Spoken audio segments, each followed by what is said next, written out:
नमस्कार, जनमंच में आप सभी दर्शकों का स्वागत है। आपके साथ मैं हूं आसिफ खान। एक छात्र अपने शुरुआती जीवन की सारी मेहनत अपने अध्ययन में लगाता है और उसके बाद उसे सरकारी नौकरी भी मिलती है। घर, परिवार, समाज सब में खुशी मनाई जाती है, लेकिन जब उसे पता चलता है कि सरकार की तरफ से उसे नौकरी तो मिल गई है लेकिन नियुक्ति नहीं मिली है, ये स्थिति कैसी होगी, इसे महसूस करके देखिए। आज मेरे साथ आरएस के वो सेलेक्टेड कैंडिडेट इस कार्यक्रम के अंदर मौजूद हैं जिन्हें नौकरी तो मिल गई है लेकिन अभी तक उनकी नियुक्ति नहीं हो पाई है। मामला कई जगह पर फंसा हुआ है, चाहे वो कानूनी पेच हो या फिर आरक्षण से जुड़ा हुआ। एक तरफ 2016 के वो चयनित कैंडिडेट हैं 725 जिनका सिलेक्शन आरएस के अंदर हुआ, और मेरे दाहिनी तरफ 2018 के वो कैंडिडेट जिनका चयन आरएस के तौर पर हुआ है। लेकिन ये सभी अभी मांग कर रहे हैं कि इनकी नियुक्ति हो और 2018 के कैंडिडेट परीक्षा तिथि को आगे बढ़ाने के लिए आंदोलन कर रहे हैं। इन सभी छात्रों से बात करेंगे कि आखिर मामला कहां फंसा हुआ है और ये क्या चाहते हैं सरकार और कानून से।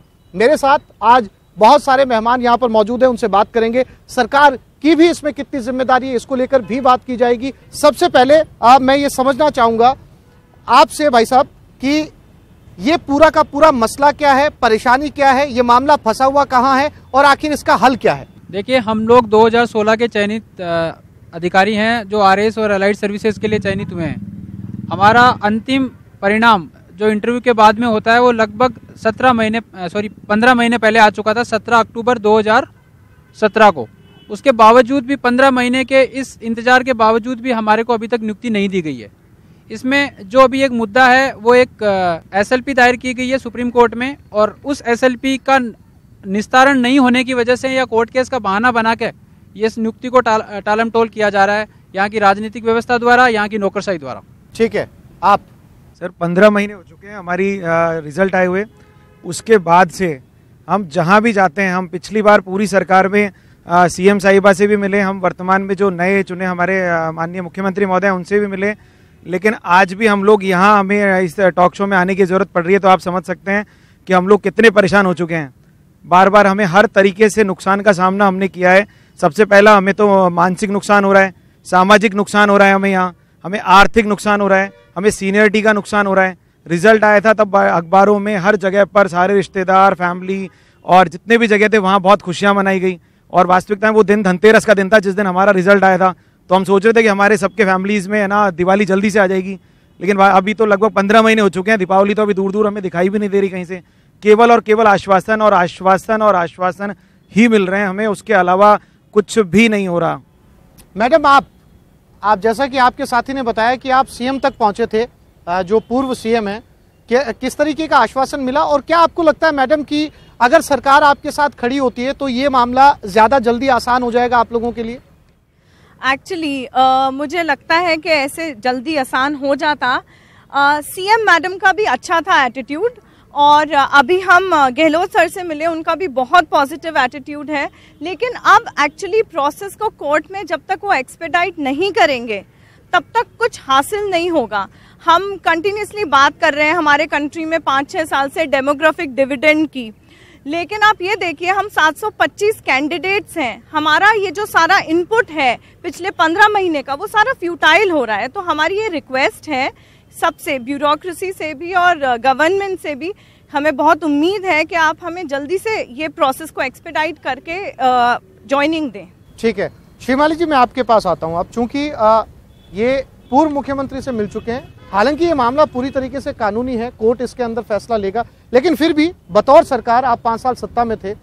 अगर आप इन स्टूडेंट्स के साथ खड़े होते या ये जो सिलेक्टेड अभ्यर्थी हैं इनके साथ खड़े होते तो शायद कहीं ना कहीं इनकी राह ज़्यादा आसान होती।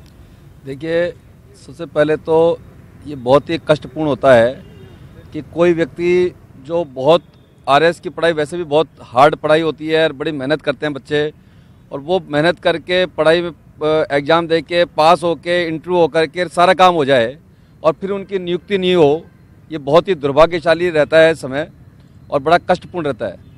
इसके अलावा मैं आपको ये बता देना चाहता हूँ कि पिछली सरकारों के अंदर, पिछली बीजेपी सरकार के अंदर जितनी ये आरएस का ही नहीं कह रहा मैं, ऐसी अनेक नियुक्तियाँ हैं कि जो बीजेपी सरकार के अंदर होने वाली थी उन्होंने निकाली, सारा प्रोसेस चलाया, पर एक कांग्रेस पार्टी का एक ग्रुप है उस वकीलों का, उस ग्रुप ने हमेशा उन नियुक्तियों को रोकने के लिए एक अभियान के रूप में वो चलाया और उसमें येन केन प्रकारेण हाई कोर्ट में किसी न किसी तरह से किसी भी प्रकार के बहाना लेकर के उसको अटकाने का कोशिश की।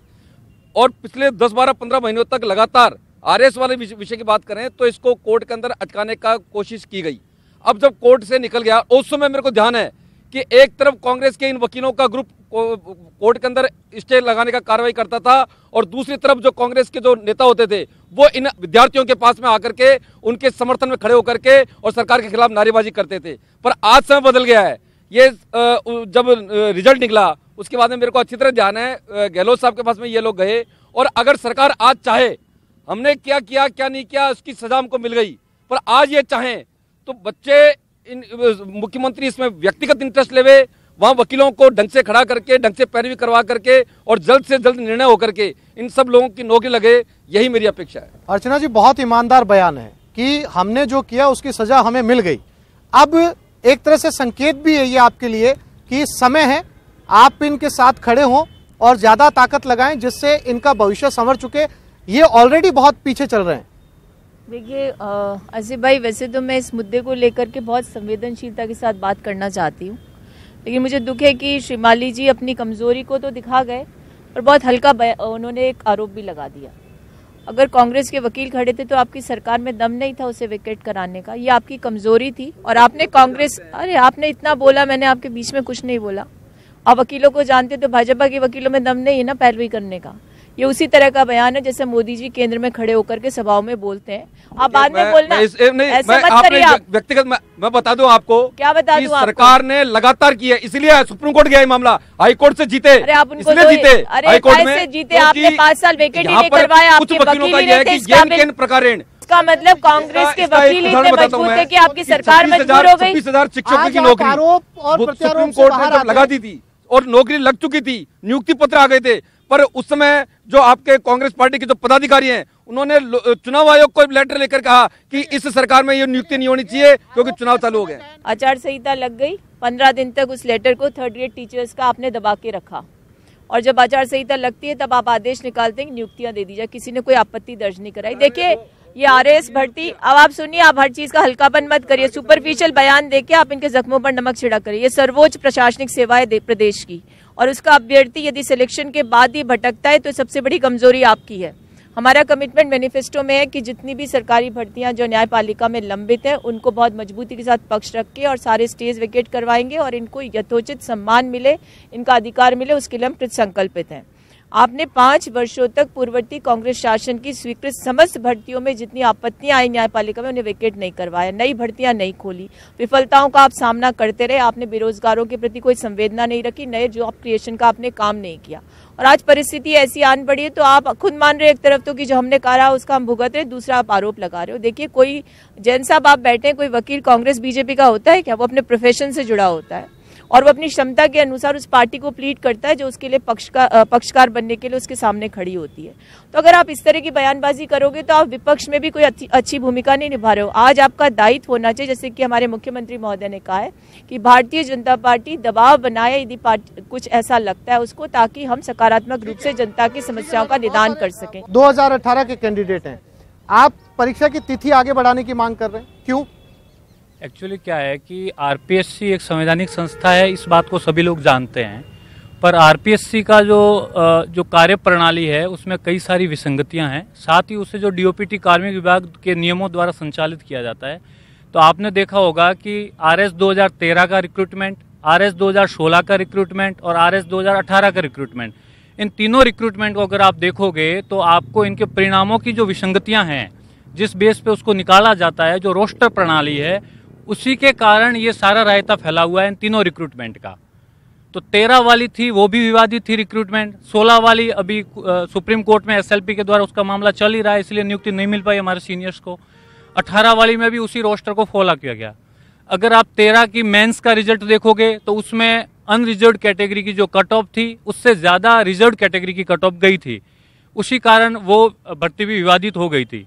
16 वाली में फिर इन्होंने क्या किया कि मेंस में तो उस चीज को इन्होंने सुधार कर दिया, मेंस में तो अनरिजर्व्ड कैटेगरी से ज्यादा रिजर्व्ड कैटेगरी कट ऑफ को नहीं जाने दिया गया, लेकिन प्रीलिम्स में उन्होंने वही काम किया, अनरिजर्व कैटेगरी से ज्यादा रिजर्व कैटेगरी की कट ऑफ चली गई।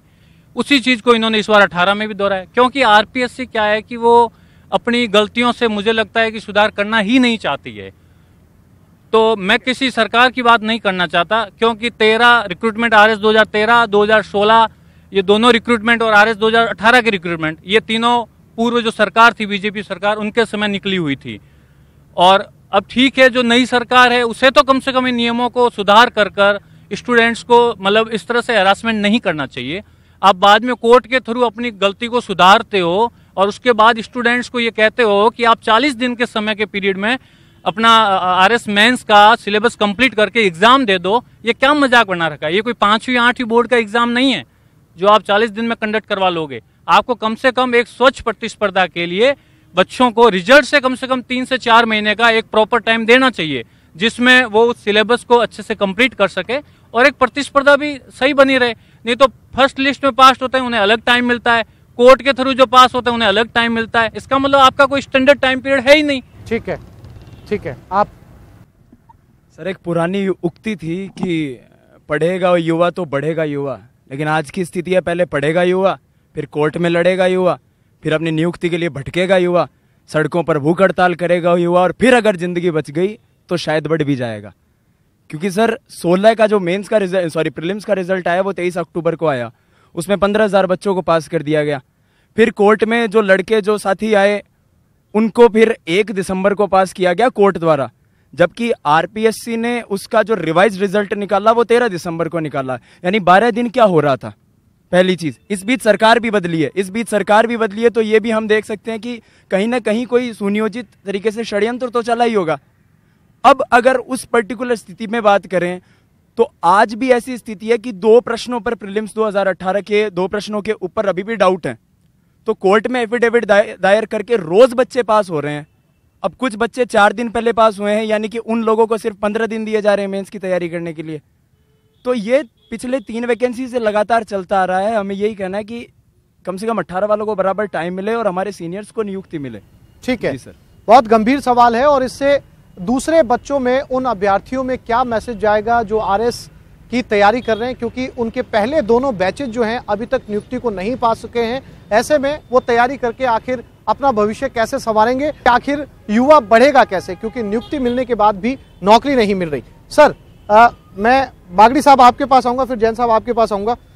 बागड़ी साहब, आपने सुना और बहुत ही गंभीर बात इन्होंने कही, जो 2018 के चयनित अभ्यर्थी हैं। इनका कहना है कि इतनी पढ़ाई करने के बाद में आखिर उन्हें बदले में मिला क्या? और दूसरा, मानव शास्त्री होने के नाते मेरा आपसे सवाल कि कितना मुश्किल होगा उन दूसरे छात्रों के लिए जो आरएस की तैयारियां कर रहे हैं और इनके एग्जाम्पल उनके सामने हैं। ये राजनीतिक आक्षेप के बजाय हमको इसके मानवीय पक्ष पर ज़्यादा देखना चाहिए।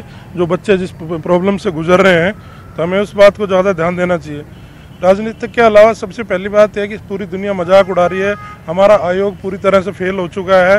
तीसरी बार ऐसा हो रहा है कि 13 का एग्जाम, 16 का एग्जाम, जब वो एक ही गलती बार बार दोहराई जा रही है, तो आप जानबूझ के बच्चों को मौका देते हैं, उनको भटकाते हैं और गलत दिशा में बच्चे जाते हैं। अब सवाल है, इन दोनों की प्रॉब्लम थोड़ी थोड़ी अलग अलग है, क्योंकि अब ये 16 वाली ज़्यादा टेक्निकल हो गई है। पर 18 के लिए तो मैं एक बात कह सकता हूँ कि आप 16 को लेकर तो इतना शिथिल हैं और 18 को लेकर के आपको इतनी बड़ी जल्दबाजी है। और आरपीएससी के पास अब कौन से बड़े एग्जाम रह गए हैं? अब मैं बताना चाह रहा हूँ, एक ये फर्स्ट ग्रेड का एग्जाम अभी थोड़ा आगे बढ़ गया है। इसके अलावा ये एक फर्स्ट ग्रेड का और एक दूसरा एक एग्जाम आ रहा है कॉलेज वाला और एक अकाउंटेंट का। तो आरपीएससी को मुझे समझ में नहीं आ रहा कि इतनी जल्दी क्या है इन 18 वाले बच्चों के लिए। अगर इनको थोड़ा सा समय दे दिया जाए तो मैं तो खैर अर्चना जी से ही रिक्वेस्ट करूंगा कि अर्चना जी इनकी बात को पहुंचाएं कि ऐसा आरपीएससी में कोई बहुत जल्दीबाजी की बात नहीं है। 18 वाला मसला बहुत आसान है, तो पहले 18 वालों को तो इनको कुछ बच्चों को समय दिलवाइए। सर, ये मुमकिन है कि जब ये प्रोग्राम टेलीकास्ट होगा तब तक हो सकता है इनकी तिथि जो है वो बढ़ भी जाए, ये मुमकिन है। लेकिन मसला उससे भी बड़ा है। आपके सामने 725 में से वो सारे कैंडिडेट्स बैठे। सर, बात तिथि से ज्यादा 3-3 साल इनको हो चुके हैं। जैसे कि आपने इस नौजवान को सुना, इसने कहा कि समाज में अब कहीं जाने से डर लगता है। अरे सर, मैं तो जयपुर में 2003 से आया हूँ और इन्हीं के बीच में रहता हूँ। मैं तो 3 से भुगत रहा हूँ, 3 से 7 में, 7 से 10 में, 10 से 13 में, 13 से 16 में, उसके बाद 18 में। मैं तो देख रहा हूँ यहाँ पर क्या क्या बच्चे मेरे आगे 18 साल के आते हैं, बूढ़े हो जाते हैं पास होते होते। और इनका कैसी कैसी मानवीय समस्याएं देखने को पड़ती है।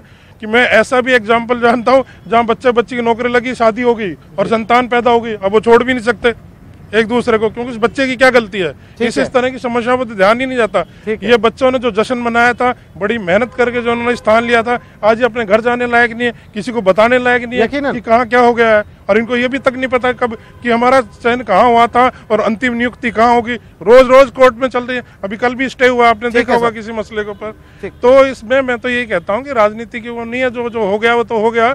अब तो अर्चना जी, मैं आपसे ही रिक्वेस्ट करूंगा कि ये बिल्कुल इन बच्चों की प्रॉब्लम बहुत जायज़ है, सैद्धांतिक रूप से भी प्रायोगिक रूप से आप इनकी मदद करें और इनकी बात को आगे पहुंचाएं। और खासतौर से 18 वाला मामला तो बहुत ही सीधा है, इनको थोड़ा सा समय मिल जाएगा तो ना कहीं आरपीएससी जाएगी, ना ही बच्चे कहीं चले जाएंगे। ठीक है जैन साहब, मैं इस पूरे मसले को कानूनी नजरिए से समझना चाहता हूं। हमारे दर्शकों को भी आप समझाइए और इनको भी संतुष्टि मिले कि ये संघर्ष कितना लंबा और चलेगा, कितना कानूनी पेच इसमें फंसा हुआ है और सरकार की कितनी बड़ी भूमिका इसमें हो सकती है इनको राहत देने में।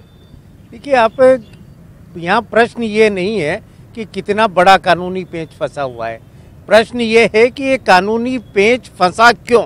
जी, प्रश्न यहाँ है पिछले 15 सालों से, उससे पहले भी राजस्थान में आरपीएससी थी, आज भी यूपीएससी है, जिसका पूरे शेड्यूल के हिसाब से एग्जाम होता है, शेड्यूल के हिसाब से रिजल्ट आता है।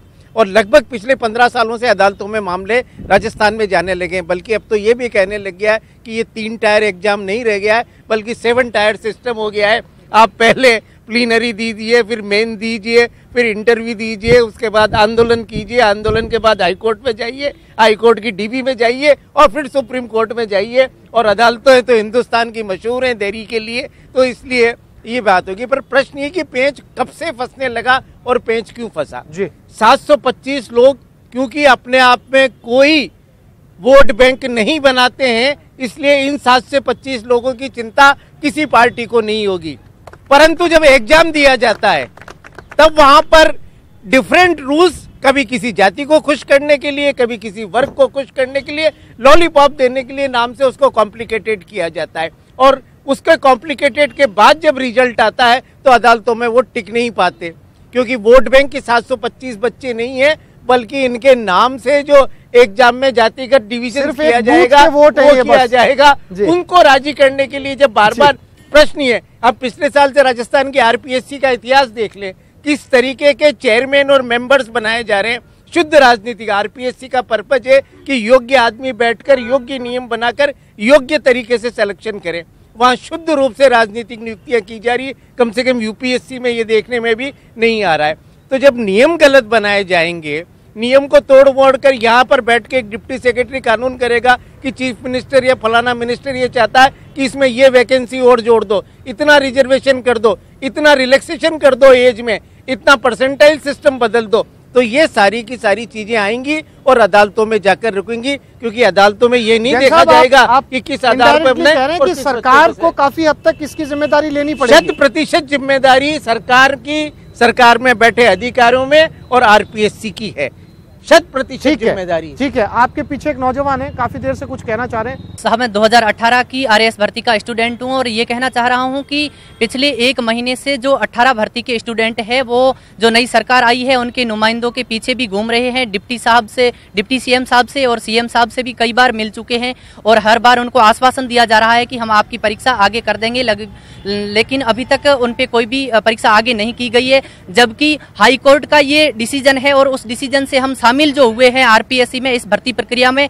उसमें ये स्पष्ट है कि आरएएस मेंस 2018 का रिजल्ट नहीं निकाला जाएगा। जब रिजल्ट ही नहीं निकाला जाएगा तो आरपीएससी को इतनी क्या जल्दी है कि हमें 40 दिन का भी टाइम नहीं दिया जा रहा है और इतनी जल्दबाजी में एग्जाम करवाया जा रहा है। और पिछले 15 दिन से राजस्थान यूनिवर्सिटी के आगे कई बच्चे विद्यार्थी 2018 के धरना प्रदर्शन कर रहे हैं। आज से वो भूख हड़ताल पे भी बैठ गए हैं, लेकिन उनकी बात कोई नहीं सुन रहा है और ये विद्यार्थियों के साथ में बहुत बड़ा अन्याय हो रहा है। जो कई पिछली सरकारों ने संस्थागत रूप से आरक्षित वर्ग को डैमेज करने की भी कोशिश की गई है और उस वजह से ये सारी प्रक्रिया अटकी हुई है और हम सारे विद्यार्थी उस बात को भुगत रहे हैं और हमारी कोई भी नहीं सुन रहा है। मैडम, आप खड़े हो जाइए, संक्षेप में अपनी बात कहिए, और भी पीछे बहुत सारे लोग हैं, सबके पास आता हूं मैं। ये जो मुद्दा है वो महज डेट बढ़ाने का नहीं है। जैसे कि यहाँ पे लोग कह रहे हैं कि 2018 का मामला तो बहुत ही इजी है, डेट बढ़ाने के लिए बैठे। हम लोग वहाँ पे बैठे उन कारणों को खत्म करने के लिए जिन कारणों की वजह से हम वहाँ बैठे हैं। मैं ये बताना चाहती हूँ कि वो लोग कहते हैं कि यहाँ पे हम कहीं ना कहीं हम लोग एक सर्वोच्च परीक्षा की तैयारी कर रहे हैं, फिर वो ये कह रहे हैं कि वो एक आवारागर्दी है। अगर वो आवारागर्दी होती तो क्यों हमारी लड़कियों की जनरल के लड़कों से ऊपर मेरिट गई है, क्यों उनकी 76 और हमारी 99 तक गई है। तो मैं ये बताना चाहती हूँ कि जो संविधान के खिलाफ वो जो खिलवाड़ कर रहे हैं, आर्टिकल 15 का जो वायलेशन हो रहा है उसके अगेंस्ट हम वहाँ पे बैठे हैं। हम भी कहीं ना कहीं प्रशासन का हिस्सा बनने जा रहे हैं, तो हम चाहते हैं कि सिस्टम के अंदर रिफॉर्म्स हो, ना कि महज डेट बढ़ाई जाए। अगर उनको 160 दिन या 90 दिन मिले तो हमें भी उतने दिन मिले, वो एक तात्कालिक न्याय है, लेकिन we are there for permanent solution. ठीक है, आप 2018 क्या 2010, 2012, 2013, 2016 का मैं मेंस का अभ्यर्थी रहा हूँ। उससे पहले मैंने यूपीएससी का भी मेंस लिखा हुआ है। यूपीएससी में जैसे ही सीसेट आया उसके बाद में हम लोग वहाँ से बाहर हो गए। वहाँ भी एक विभेदकारी नीति थी ये यूपीएससी की सीसेट लाना, क्योंकि हम ग्रामीण परिवेश के व्यक्ति हैं और जो जिस तरीके का वहाँ पे वो लाया गया था सीसेट, उसके बाद में उसमें रिफॉर्म हुआ, कमेटी बैठी कि ये बिल्कुल गलत तरीके से जो है इसमें सीसेट लाया गया है और उसका खामियाजा 2011 से लेके 15 तक के बैच वाले लोगों ने भुगता है। उसी की परिणति हमने जो है सोचा कि आरपीएससी की तरफ रुख करते हैं, यहाँ भी हमारा कुछ होगा। लेकिन बार बार पाठ्यक्रम में बदलाव होना, बार बार जो है कभी मैथ रीजनिंग को लाना और कभी कभी जो है परिणाम में विसंगतियां आना, वो भी रिजर्वेशन के हिसाब से। तो ये सब चीज़ों के देखते हुए इस दौरान में क्या है, कई लोग तो अपनी जो है जॉब पकड़ के और बैठ भी जाते हैं और जो संघर्षशील होते हैं उनकी बातों को कोई सुनता नहीं है। तो ये केवल मुद्दा अपडेट बढ़ाने का नहीं है और हमने इस चीज को जिस दिन शुरुआत किया था मूवमेंट का उस दिन ही क्लियर कर दिया था कि हम डेट बढ़ाने के प्रति नहीं है, हमें जो आरक्षित वर्ग के खिलाफ जो पैदा की गई ये विसंगतियां हैं उनको पूरा किया जाए। ठीक है, आप बोल रहे थे संक्षेप में। आरक्षण क्या ये है कि जनरल की कट ऑफ 76 और रिजर्व कैटेगरी की 99, ठीक है। आरक्षित अनारक्षित वर्ग है उनके लिए दिन आपको मिल रहे हैं 3 महीने और आरक्षित को मिल रहे हैं 40 दिन। अगर यही आरक्षण है तो सबको दे दीजिए, पहली बात। दूसरी बात ये कि जितने भी आरक्षित वर्ग के लोग हैं वो एक किसान समुदाय से बिलोंग करते हैं, ठीक है।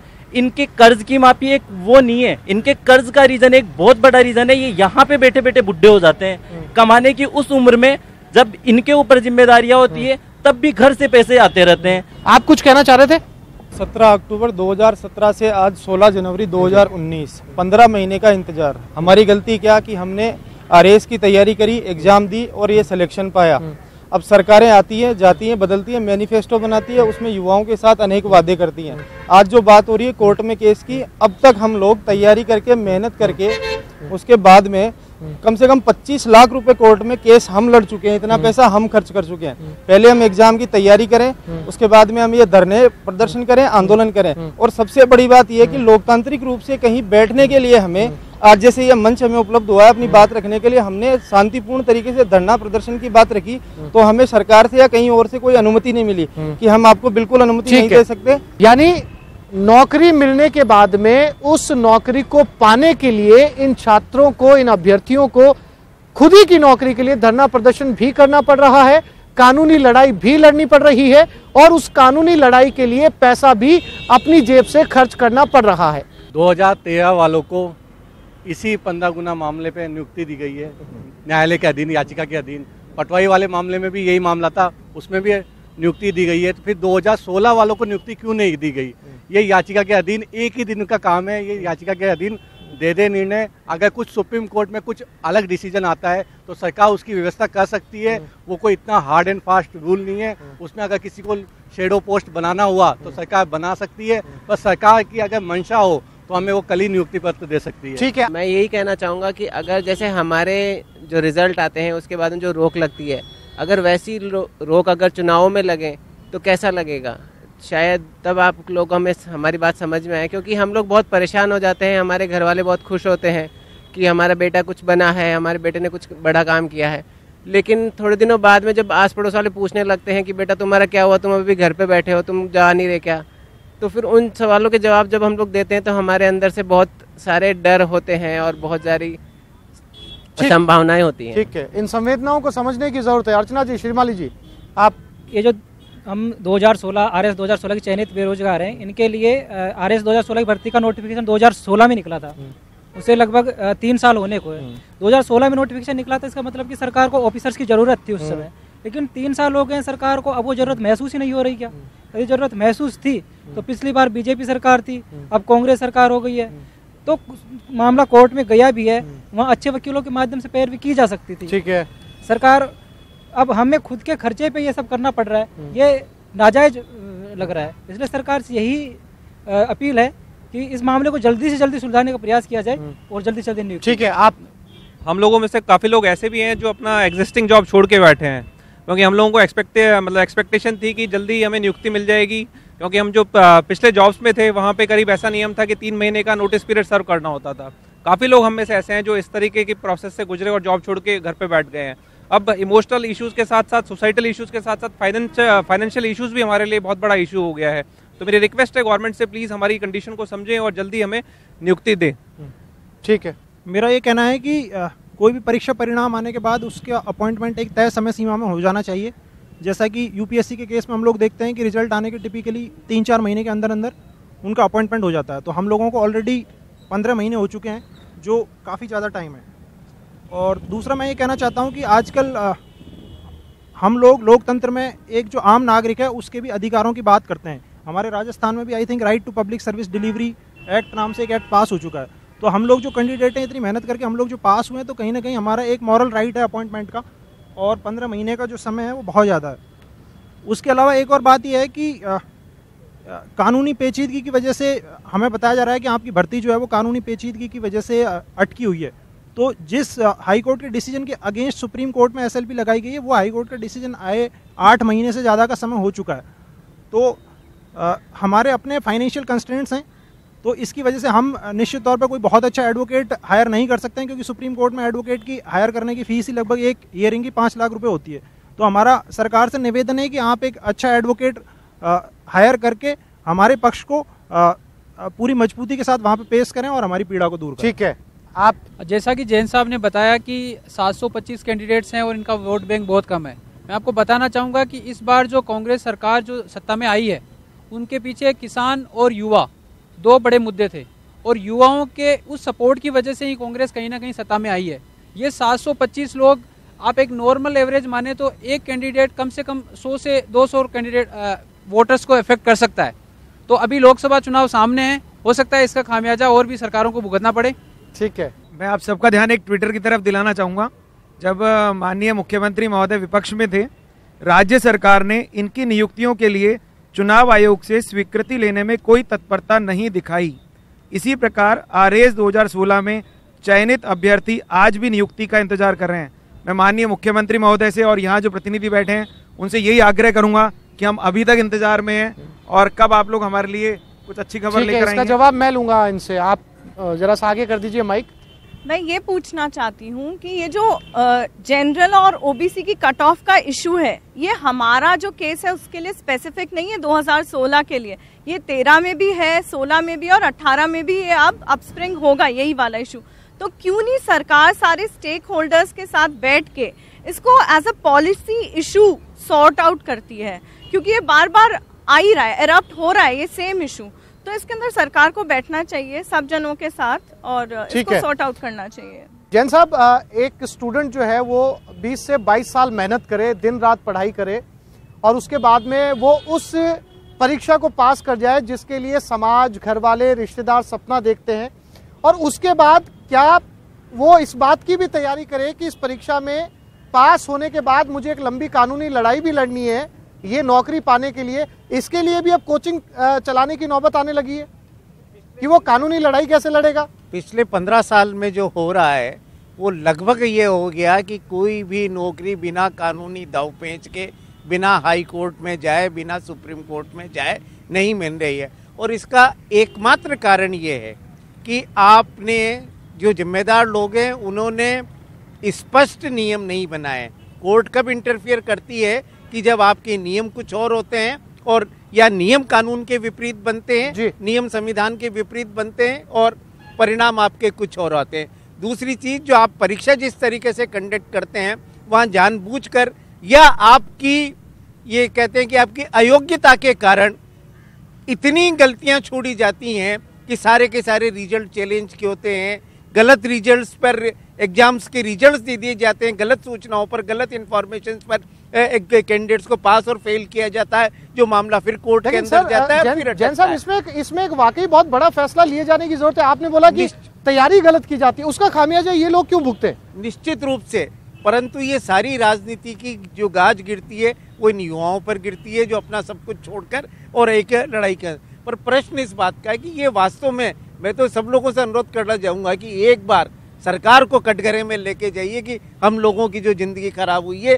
इसकी जिम्मेदारी किन किन लोगों की है। जब आप किसी रेलवे स्टेशन पर हुए किसी हादसे को लेकर हर्जाना दे सकते हो, तो इन लोगों की जिंदगी जो खराब की है सरकार उसके लिए हर्जाने के लिए जिम्मेदार क्यों नहीं है? ठीक है, आप में से मैं आपको इसका मैटर एक उदाहरण के माध्यम से समझाना चाहता हूँ कि जैसे कोई बच्चा अपने पिता से साइकिल की जिद कर रहा होता है, लेकिन उसका पिता उसको कहता है कि नहीं बेटा साइकिल नहीं दिलाऊंगा। फिर जिद करता है तो अचानक से उसको उठा के अलमारी के ऊपर चढ़ा देता है।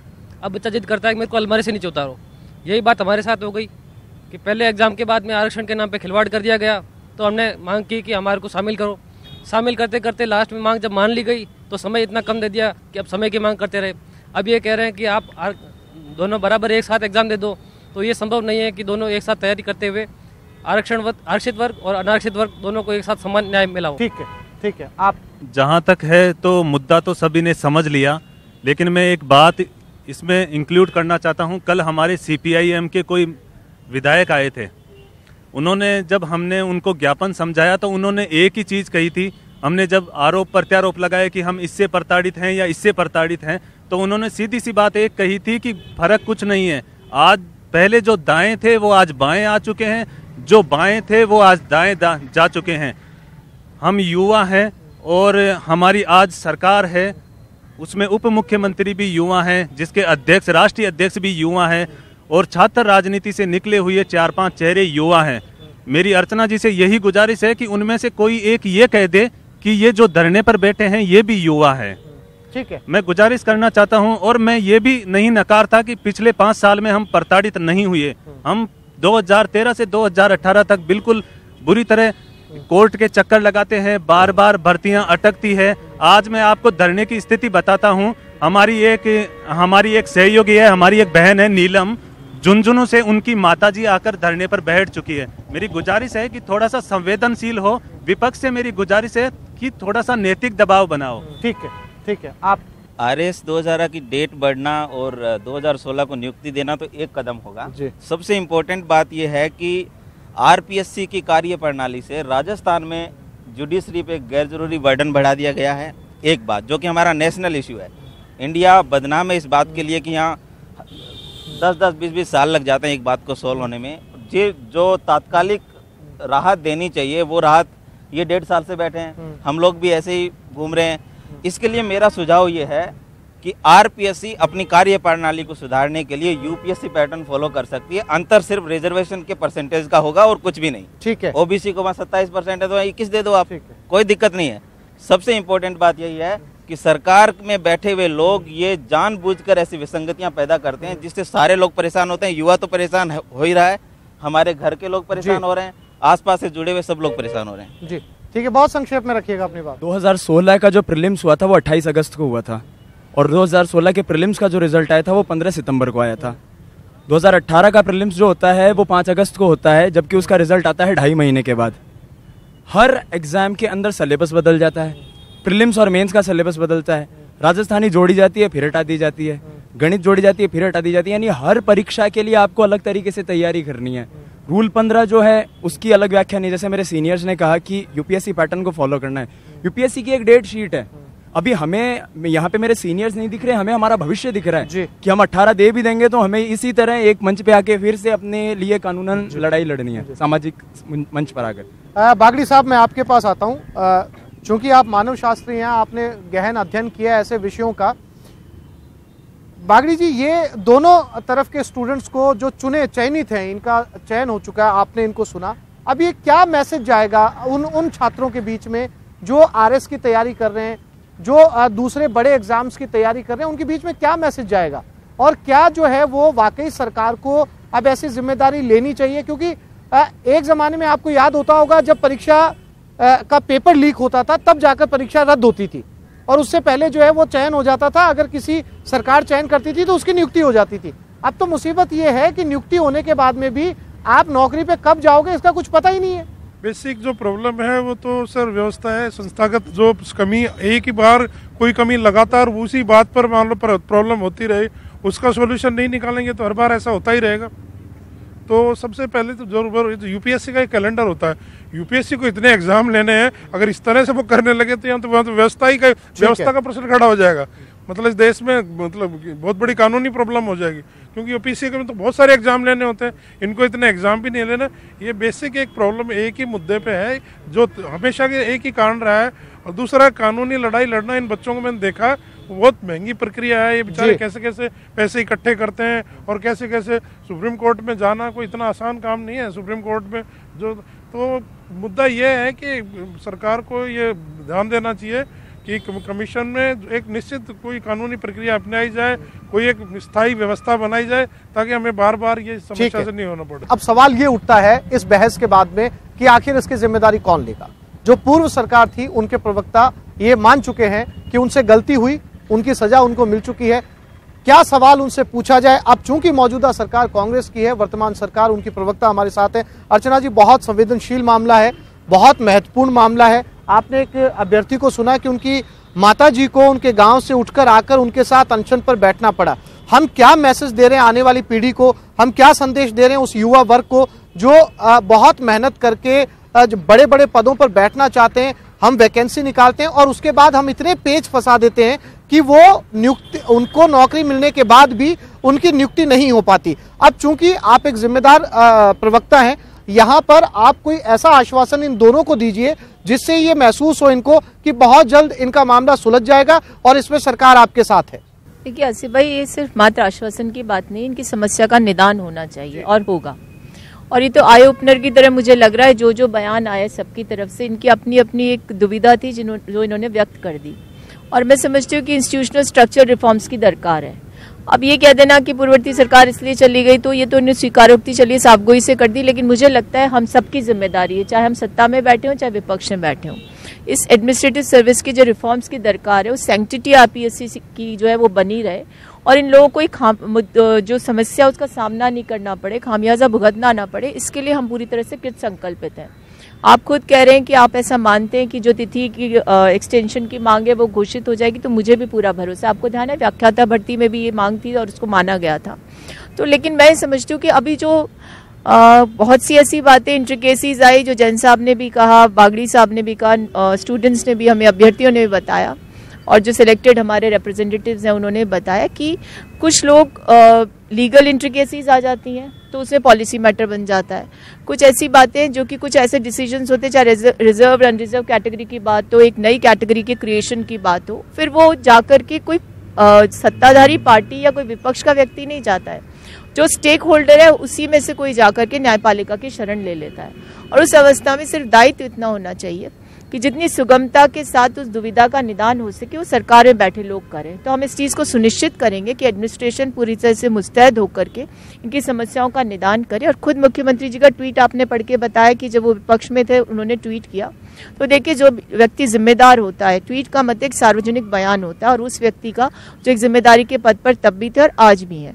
तो अगर उनका ट्वीट है तो मान करके चले कि वो आपकी समस्या को समझते हैं, उसके निदान के लिए काम करने के लिए वो आगे बढ़ेंगे भी, तो आपकी समस्याओं का निदान होगा। श्रीमाली जी, सवाल आपसे भी है मेरा, माइक जरा सा आगे कर दीजिए।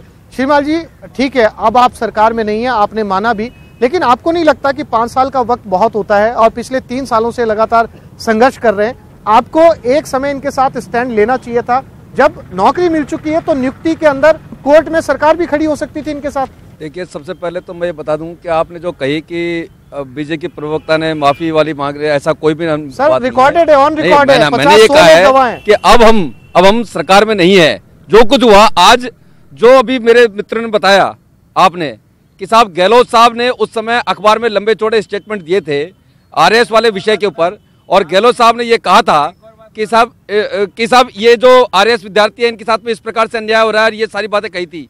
अब आज वो सरकार में है, वो सारी बातें जो उन्होंने उस समय विपक्ष में बैठ करके जो कही थी वो ऐसी अपेक्षा है कि वो सारी बातें पूरी होगी। एक बात, दूसरी बात मैं बता देता हूं कि ये जो आरएस का जो है, ये कोई भी सरकार हो, चाहे भाजपा सरकार हो चाहे कांग्रेस सरकार हो, ये इस प्रशासन की, इस सरकार, हर सरकार की एक एसेट्स है, ये संपत्ति है। अगर आज हमने सबने मिलकर के, चाहे भाजपा हो चाहे कांग्रेस हो, हमने सबने मिलकर के इन समस्याओं का निदान नहीं किया तो आने वाले समय के अंदर अच्छे लोग आरएस की परीक्षाओं में बैठना बंद कर देंगे। इसलिए मेरा ये सबसे निवेदन है, चाहे अर्चना जी बैठी हैं, कि हम सब लोग बैठ करके ये जो बार बार जो हर मामले को अटकाने वाला जो विषय है कोर्ट के अंदर, इन कोर्ट के में अटकाने वाले विषय में क्यों होता है? क्योंकि ये बात हम सब मानते हैं कि देश की न्याय प्रक्रिया का जितना दुरुपयोग आज तक होता आया है, इस प्रकार का दुरुपयोग, न्यायिक प्रक्रिया का दुरुपयोग नहीं हो, यह भी न्यायालय को भी सोचना पड़ेगा, कोर्ट को भी सोचना पड़ेगा कि बार बार केवल अटकाने के लिए ये मामले कोर्ट में नहीं लगने। जितेंद्र जी, आप ये कह रहे हैं कि आपने अपनी सरकार के सत्ता में रहते हुए पूरी कोशिश की थी कि इनको नियुक्तियां मिले उस समय मौजूदा विपक्ष में इनकी नौकरियां नहीं लगनी थी। कुछ कोकस था, आप मेरी बात सुने। हर नियुक्ति के अंदर ये प्रकारेण किसी न किसी तरह से कोर्ट में अटकाना ये एक अभियान के रूप में चल रहा था। मैडम, तो अब नहीं सर, साफ करिए, ऐसी अपेक्षा है सर, साफ करिए। कांग्रेस ने रोका, कांग्रेस सरकार के कांग्रेस पार्टी के जो चुनिंदा कुछ मेरे को सवाल कंप्लीट करने दीजिए। बिल्कुल, मैंने यही कहा है कि कांग्रेस पार्टी के समर्थित कुछ ऐसे वकीलों का ग्रुप था जिन्होंने हर नियुक्ति को अटकाने, ये गंभीर आरोप है अर्चना जी। कहना चाहूंगा कि इसका एक उदाहरण देना चाहूंगा कि जब 26,000 शिक्षकों की, अब पूरा सुनिए कि 26,000 शिक्षकों की नियुक्ति का कोर्ट ने यह आदेश कर दिया था कि इनको नियुक्ति दी जाए। कोर्ट के आदेश के तुरंत बाद में जब बीजेपी सरकार ने उनको नियुक्ति दी तो तत्काल ही सुशील शर्मा, जो कांग्रेस पार्टी के पदाधिकारी भी और वकील भी हैं, उन्होंने चुनाव आयोग को यह पत्र दिया। हमने उस पत्र को भी प्रेषित किया था मीडिया के सामने और ये कहा कि इस सरकार में अगर ये नियुक्ति दे दी गई तो इसका लाभ बीजेपी को मिल जाएगा। बहुत दुर्भाग्य की बात है। ठीक है मैडम, बहुत गंभीर सवाल है कि आपने नियुक्ति इसलिए नहीं दी, उन नियुक्ति करने वाले शिक्षकों। ठीक है जितेंद्र जी, हो गया आपका पॉइंट हो गया। मैडम, जैसे फैब्रिकेटेड वो डॉक्यूमेंट था वैसे ही फैब्रिकेटेड इनका बयान है। सुनिए मेरी बात, आपका चैलेंज क्या हुआ? आपका चैलेंज, जनता ने आपके चैलेंज को स्वीकार ही नहीं किया ना। अब आप मुझे बताइए, ये वकील है बाय प्रोफेशन, ठीक है, आज ये न्यायपालिका के विवेक पर प्रश्न चिन्ह खड़ा करें। भारत की न्यायपालिका बिना स्टेक होल्डर के इन्वॉल्वमेंट के किसी केस को स्वीकार नहीं करती। ये जितने भी अभ्यर्थी यहाँ बैठे हैं इस चीज को मानेंगे कि इन्हीं में से कोई व्यक्ति जाता है न्यायपालिका के समक्ष और जब तक उस केस में कोई सब्सटेंस नहीं होता उसकी स्वीकार्यता नहीं होती है। जैसे इनकी बातों में सब्सटेंस नहीं है ना और ये लोग उसको बोल देते हैं, वैसे ही सोचते जुडिशरी भी ऐसी, ऐसा नहीं होता है। आपका सिर्फ कमजोरी आपकी ये रही कि आप जिसको कॉकस बता रहे हैं वो लोग वही थे जो स्टेक होल्डर्स है। आपने उन स्टेक होल्डर्स के पक्ष में बात नहीं रखी जो सार्वभौमिक रूप से उनके हित की बात होती। तो आपकी कमजोरी ये थी, उसको हम पर मत डालिए। हमारे मुख्यमंत्री ने विपक्ष में रहते हुए ट्वीट किया, मैंने तो कह दिया ना कि वो ट्वीट किया था तो एक गंभीर व्यक्ति का ट्वीट था, उस पर काम होगा। जुमले नहीं देते मेरे भाई, वो अमित शाह नहीं है हम जो 15 लाख के लिए रोज कह दिया इस धरा पर आकर के जुमला था। हम लोगों ने जो कहा है वो करेंगे, झूठी बात नहीं करते। कौन से किसानों के साथ छलावा हो गया? कौन सा छलावा हो गया? सर जब बात राजनीति की है आई, ये तो राजनीति की बात होगी ना सर। नहीं है, आपको मुद्दे का पता ही नहीं है। सर अब आप रुकिए, मैम एक सेकंड शिवाली जी, मैं आपके पास मैडम वापस आऊंगा। आप एक बार कुछ कहना चाह रहे हैं, उनकी बात को एक बार पूरा होने दीजिए। ये जो एसएलपी सुप्रीम कोर्ट में चल रही है उसमें आरपीएससी और डीओपी जो सरकार का एक पार्ट है, वो दोनों पार्टी हैं और उन दोनों के माध्यम से ही इस केस का निपटारा हो सकता है। क्योंकि जो चयनित अभ्यर्थी है वो उसमें कोई किसी प्रकार के पार्टी नहीं है, वो सिर्फ एक आईए के थ्रू अपना पक्ष रखने के लिए बाद में शामिल हुए हैं। तो इस चैनल के माध्यम से माननीय मुख्यमंत्री जी से निवेदन है कि वो पर्सनली इस मुद्दे में इंटरवेन करें और जल्द से जल्द हमारी नियुक्ति करवाने की कृपा करें। एक सेकंड मैम, बस एक सेकंड। सर जब भी हम सरकार के पास जाते हैं, चाहे वो कांग्रेस की हो चाहे बीजेपी की, हमें कह दिया जाता है कि मामला कोर्ट में है जी। इस देश में एक आतंकवादी को बचाने के लिए रात की 12 बजे भी सुप्रीम कोर्ट खुल जाता है, लेकिन जो 725 इस देश के नागरिक हैं उनके लिए ना तो कोर्ट में सरकार जाने के लिए तैयार होती है ना कोई कार्रवाई करती है। ठीक है, आप लास्ट में संक्षेप में 20 सेकंड। 2016 की भर्ती पर सुप्रीम कोर्ट की नियुक्ति का रोक है, बता रहे हैं कि कानूनी पेच है। 18 में भी वही लाइन है, वही कानूनी पेच है। फिर ये 40 दिन का टाइम दे के मेंस करवाने की इतनी जल्दी आरपीएससी क्यों चाहती है? सरकार इसमें संवेदनशील होना चाहिए। संक्षेप में इनको दीजिए। 2018 की डेट का मामला है, वो बढ़ाना चाहिए। दूसरी बात, मैं सरकार से ये कहना चाहता हूँ कि हमने इनको वोट दिया है, जब ये विपक्ष में थे तो ये बोलते हैं कि हम आपका मुद्दा उठाएंगे। अब बीजेपी हार गई, कांग्रेस आ गई। अब कांग्रेस हमने इनको चुना है, अब ये पक्ष में हो गए, अब ये आते नहीं हमारे पास। ठीक है, ये बोलते हैं कि वो जवाब ले लेते हैं। देखिए अब 9 दिन हो गए सर, हमको वहाँ बैठे कोई आया नहीं। आप माइक आगे कर दीजिए। देखिए अर्चना जी, आप सीधी सी बात है, सत्ता में आप हैं, सवाल आप ही से ज्यादा पूछे जाएंगे, वो विपक्ष में जा चुके हैं। अब ये 725 ये स्टूडेंट, ये नए 2018 के बैच के, अब आपको सीरियस एक्शन लेना पड़ेगा, क्योंकि बहुत उम्मीद से ही आपकी तरफ देख रहे हैं। आज इस मंच से, जनमंच के जरिए आप ये भरोसा इनको दिला के जाइए कि इस प्रोग्राम के टेलीकास्ट होने तक इनकी समस्याओं का समाधान निकल आएगा। बिल्कुल, देखिए आसिफ भाई, इसमें क्या दुविधा है और कौन सी आपको शंका है, वो तो निदान तो होना ही है। लेकिन जब हम कोई बात करें तो उसकी जानकारी पूरी होनी चाहिए। अब एसएलपी की बात करिए, एसएलपी कब लगती है जैन साहब? जब गवर्नमेंट उसकी पार्टी बन जाती है और स्पेशल ली पिटीशन कहा जाता है सुप्रीम कोर्ट में, ताकि आपके पक्ष को मजबूती से रखा जा सके।